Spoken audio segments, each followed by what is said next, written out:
Hello കൂട്ടുകാരേ! എല്ലാവർക്കും സുഖല്ലേ? അപ്പോഴിന്നൊരു variety item പിടിച്ചാലോ? ഒരു മിക്സിയുടെ ജാറിലോട്ടെ കുറച്ച് കുക്കുമ്പർ അരിഞ്ഞതും ഒരു 2, 3 വറ്റൽമുളകും കൂടെ ചേർത്ത് നല്ല അടിപൊളി ഒരു ഐറ്റം ഉണ്ടാക്കിയെടുക്കാം. അപ്പോൾ ഇതെങ്ങനെ ഉണ്ടാക്കുന്നത് കണ്ടു നോക്കാം. അതിന് മുന്നേ ചാനൽ ഇതുവരെ സബ്സ്ക്രൈബ് ചെയ്യാതെ ആരെങ്കിലും കാണുന്നുണ്ടെങ്കിൽ പ്ലീസ് ഒന്ന് സബ്സ്ക്രൈബ് ചെയ്ത് സപ്പോർട്ടോടെ ചെയ്തേക്കണേ. അപ്പോൾ ഇത് ഉണ്ടാക്കുന്നത് എങ്ങനെയാണെന്ന് കണ്ടു നോക്കാം വായോ. ഇതുണ്ടാക്കാനേ ഞാനാണ്ട ഇതുപോലെ ഒരു വലിപ്പമുള്ള ഒരു കുക്കുമ്പർ എടുത്തിട്ടുണ്ട്. അത് ഇനി നമുക്കൊന്ന് ചെറുതായിട്ട് ഒന്ന് അരിഞ്ഞ് കൊണ്ടുവരാം. ഒരുപാടങ്ങ് ചെറുതാക്കേണ്ട കാര്യമൊന്നുമില്ല കേട്ടോ. അതാണ്ട് ഈ ഒരു ഷേപ്പിലാണ് ഞാനൊന്ന് അരിഞ്ഞെടുത്തേക്കുന്നത്. ഒന്ന് ക്യൂബ്സ് ആയിട്ടാണ് അരിഞ്ഞെടുത്തേക്കുന്നത് കേട്ടോ. അപ്പം നമുക്കിത് ഇതുപോലൊന്ന് അരിഞ്ഞെടുത്ത് അങ്ങോട്ട് മാറ്റി വെക്കാം. ഇനി ഇത് ഉണ്ടാക്കാൻ തുടങ്ങാൻ വളരെ എളുപ്പമാണ്. പെട്ടെന്ന് ഉണ്ടാക്കിയെടുക്കാം കേട്ടോ. അപ്പോൾ ഒരു പാൻ ഒന്ന് അടുപ്പത്തേക്ക് വെച്ചിട്ട് അതിലേക്കൊരു 3 ടീസ്പൂണോളം ഓയിൽ ചേർത്തിട്ടുണ്ട്. സാധാരണ കോക്കനട്ട് ഓയിലാണ് ചേർത്തേക്കുന്നത്. ഇനി അതിലേക്കൊരു ടേബിൾ സ്പൂണോളം ഉഴുന്ന് ചേർത്ത് കൊടുത്തിട്ടുണ്ട് ഞാൻ. ഇനി അതിലേക്കൊരു 3 വറ്റൽമുളകും ചേർത്തിട്ടുണ്ട്. അപ്പോൾ നിങ്ങളുടെ ആ ഒരു എരിവിനനുസരിച്ച് വറ്റൽമുളകിൻ്റെ എണ്ണത്തിൽ കൂട്ടുകയോ കുറയ്ക്കുകയൊക്കെ ചെയ്യാം. അതൊരു മീഡിയം എരിവ് മാത്രമേ ഉണ്ടാവുള്ളൂ കേട്ടോ. ഇനി അത് നല്ലപോലെ നമുക്ക് റോസ്റ്റാക്കി എടുക്കാം. ആ ഉഴുന്നിൻ്റെ കളറൊക്കെ ചെറുതായിട്ടൊന്നങ്ങ് മാറി വരണേ. അപ്പോൾ അതാണ്ട് ഒന്ന് മാറി വന്നിട്ടുണ്ട്. ഈ ഒരു സമയം ഒരു കുഞ്ഞ് സവാള എടുത്ത് ഒന്ന് അരിഞ്ഞ് ചേർത്ത് കൊടുക്കുന്നുണ്ട്. ചെറിയൊരു സവാളയാണ് കേട്ടോ. ഇനി നമ്മൾ അരിഞ്ഞു വെച്ചേക്കുന്ന കുക്കുമ്പർ ഉണ്ടല്ലോ അതും കൂടെ അങ്ങോട്ട് ചേർത്ത് കൊടുക്കാം. ഇനി ഇതിലേക്ക് ഒരു ചെറിയ കഷ്ണം ഇഞ്ചി എടുത്തിട്ട് അതൊന്ന് 2, 3, 4 കട്ട് ചെയ്ത് ചേർത്ത് കൊടുക്കുന്നുണ്ട്. ഇനി എല്ലാം കൂടെ നല്ലപോലെ ഒന്ന് വഴറ്റിയെടുക്കാം. ഈ കുക്കുമ്പറിനൊന്നും അധികം വേവൊന്നും ഇല്ല, എല്ലാവർക്കും അറിയാം. ജസ്റ്റ് ഒന്നങ്ങ് വഴറ്റിയെടുത്താൽ മതി. അതിൻ്റെ പച്ചമണം ഒന്ന് മാറി വരണം, അത്രേ ഉള്ളൂ.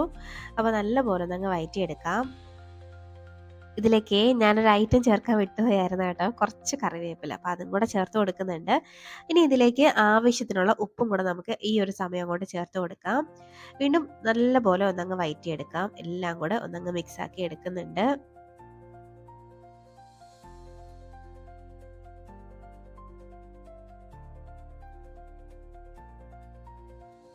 വളരെ കുറഞ്ഞ സമയം ഒന്ന് വഴറ്റിയെടുത്താൽ മതി. ഒരുപാട് നേരം ഇട്ട് വഴറ്റേണ്ട ആവശ്യമില്ല. ഇതിൻ്റെയൊക്കെ ഒരു പച്ച മണം ഒന്ന് മാറി വരണം, അത്രേ ഉള്ളൂ കേട്ടോ.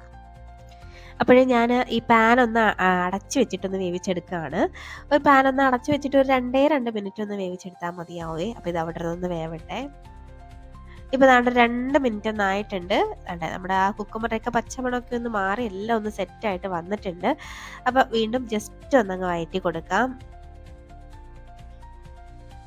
ഇനി ഇതിലേക്ക് ചേർത്ത് കൊടുക്കുന്നത് ഒരു അരക്കപ്പോളം തേങ്ങയാണ് കേട്ടോ. അപ്പോൾ നമുക്കിതിന് കൂടുതലും തേങ്ങയുടെ ആവശ്യമൊന്നുമില്ല. അരക്കപ്പിലും കൂടണ്ട കേട്ടോ. ഇത്രയും ചേർത്താൽ മതിയാവും. നമുക്ക് കൂടുതലായിട്ടും ആ ഒരു കുക്കുമ്പറിൻ്റെ ടേസ്റ്റാണ് മുന്നിൽ നിൽക്കേണ്ടത്. നിങ്ങളുടെ കയ്യിൽ ഉണ്ടെങ്കിൽ അല്ലെങ്കിൽ ഫ്ലേവർ ഇഷ്ടമാണെങ്കിൽ കുറച്ച് നിലക്കടലയോ അല്ലെങ്കിൽ പൊട്ടുകടലയോ ഒക്കെ ചേർത്ത് കൊടുക്കാം കേട്ടോ. ഞാനിപ്പോൾ അതൊന്നും ചേർക്കുന്നില്ല, ഇത് മാത്രമേ ചേർത്തിട്ടുള്ളൂ. ഇനി ജസ്റ്റ് ആ തേങ്ങയുടെ ആ ഒരു പച്ച മണം ഒന്ന് മാറുന്ന വരെ വഴറ്റിയെടുത്താൽ മതി. തേങ്ങയുടെ കളറൊന്നും മാറരുത് കേട്ടോ. ജസ്റ്റ് ഒരു 1-2 മിനിറ്റ് ഒന്ന് വഴറ്റിയെടുത്താൽ മതിയാവും.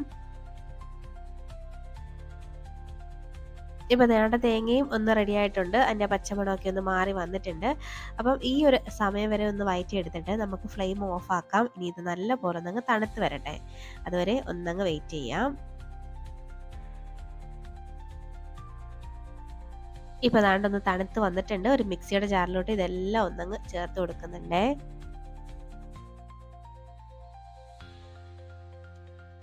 വളരെ സിമ്പിളല്ലേ ഇത് ഉണ്ടാക്കാൻ. വളരെ സിമ്പിളാണ്. പക്ഷെ നമ്മൾ ഒട്ടും പ്രതീക്ഷിക്കാത്ത ഭയങ്കര ഒരു ടേസ്റ്റാണ് കേട്ടോ ഇതിന്. അപ്പോൾ ദാണ്ടെ ഇതെല്ലാം നല്ലപോലെ ആ ചട്ടിയിലുള്ളത് അല്ല പാനിലുള്ളതെല്ലാം അങ്ങോട്ട് വടിച്ച് മിക്സിയുടെ ജാറിലോട്ട് ഇട്ട് കൊടുക്കുന്നുണ്ട്. ഇനി അതിലേക്ക് ഒരു 1/4 കപ്പോളം വെള്ളവും കൂടെ ഒന്ന് ചേർത്ത് കൊടുക്കുന്നുണ്ടേ. ചേർത്തിട്ട് നമുക്ക് ഇത് നല്ലപോലെ ഒന്ന് അരച്ചെടുത്ത് കൊണ്ടുവരാം. നല്ലപോലെ ഞാനൊന്ന് അരച്ചെടുത്തിട്ടുണ്ട്. പിന്നെ ഞാനിതിലേക്ക് താളിപ്പൊന്നും ചേർക്കുന്നില്ല കേട്ടോ. ഞാൻ എണ്ണയുടെ അളവ് പൊതുവേ കുറയ്ക്കുന്നത് കൊണ്ട് താളിപ്പ് ചേർക്കുന്നില്ല. അപ്പോൾ നിങ്ങൾക്ക് വേണമെന്നുണ്ടെങ്കിൽ ഈ സമയം ഒരു താളിപ്പ് കൂടെ ചേർത്ത് കഴിഞ്ഞാൽ ഇതിലും നല്ല ടേസ്റ്റ് ആയിരിക്കും. പിന്നെ താളിപ്പില്ലെന്ന് കരുതി ടേസ്റ്റിന് വ്യത്യാസമൊന്നുമില്ല. കുറച്ച് നല്ല ടേസ്റ്റ് തന്നെയായിരിക്കും. പിന്നെ താളിപ്പ് ചേർത്താൽ പിന്നെ അറിയാമല്ലോ എല്ലാവർക്കും കുറച്ചും കൂടി ടേസ്റ്റ് ആയിരിക്കും.